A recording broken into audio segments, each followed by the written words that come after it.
Bwana Yesu apewe sifa. Kwa majina naitwa Bernard Mongera, ni mzee wa kanisa katika kanisa la Tanzania Assemblies of God Mbezi Kati.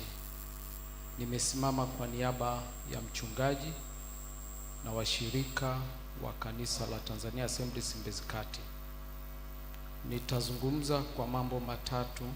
La kwanza ikiwa ni shukrani, la pili ikiwa ni wasifu wa ziada, na la tatu ni neno la faraja. Tatumia muda mfupi sana.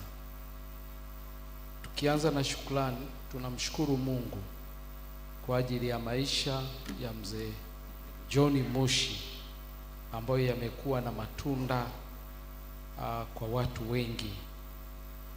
Mzee John Mushi nimemfahamu mimi mara baada ya mchungaji kuhamia mahali ambapo mchungaji alianza kukaa kwenye nyumba yake. Alipatiwa eneo bila malipo, lakini kabla ya hapo aliwahi kupata hifadhi kwenye nyumba ya John Mushi bila malipo, ikiwa ni kumtia moyo katika huduma yake mchungaji ikiwa changa. Lakini alikuwa ni na mchango mkubwa sana katika ujenzi wa kanisa. Tulitumia rasilimali zake pasipo malipo. Tunaweza tukasema kwamba wakati mzee John Mushi amekuwa na matunda kwa watu wengine, inatutia na sisi kuhoji kwamba tutakapolala watu watatusema vipi. Jambo la pili, nitazungumza kuhusu wasifu wa ziada, kwamba mzee John Mushi alikuwa ni mshauri wa masuala ya ujenzi pale kanisani.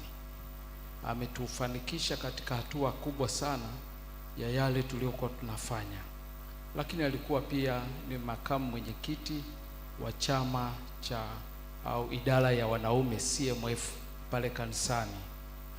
Pamoja na kwamba alikuwa na changamoto za kiafya, sisi tumezichukua changamoto hizo kwamba ni neema aliyopewa na Mungu ya kwamba aweze kuweka sawa mambo yake, na hata mauti ilipomkuta mambo mengi alikuwa ameweka sawa. Mwaka 2016 nakumbuka nilimtembelea Muhimbili, alikuwa anafanywa upasuaji wa moyo. Lakini nilipotembelea tena mwaka 2020 kitu, nikakuta kuna mabadiliko makubwa sana sehemu anaoishi. Kwa hiyo nikasema muda aliopewa na Mungu ameutumia vizuri, nasi tunapaswa kuutumia vizuri.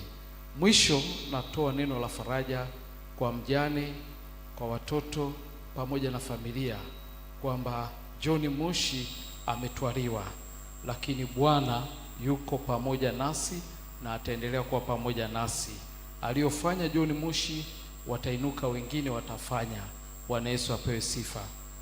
Kwa utaratibu wa sadaka ya faraja, kanisa litapanga kwenda kufanya ibada ya faraja nyumbani kwa mjane, na tutakabidhi sadaka yetu. Bwana alitoa na Bwana ametwaa. Jina la Bwana libarikiwe.